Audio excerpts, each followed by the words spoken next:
Hi, ഞാൻ Nayana, Calicut VLCCയിലെ geology student ആണ്.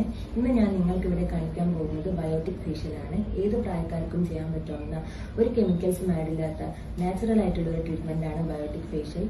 ഇതിൻ്റെ benefits skin brightness, cleansing, hydration, ഇതൊക്കെയാണ് ഇതിൻ്റെ ബെനിഫിറ്റ്സ്. സോ നമുക്ക് ട്രീറ്റ്മെൻറ്റിലേക്ക് കിടക്കാം.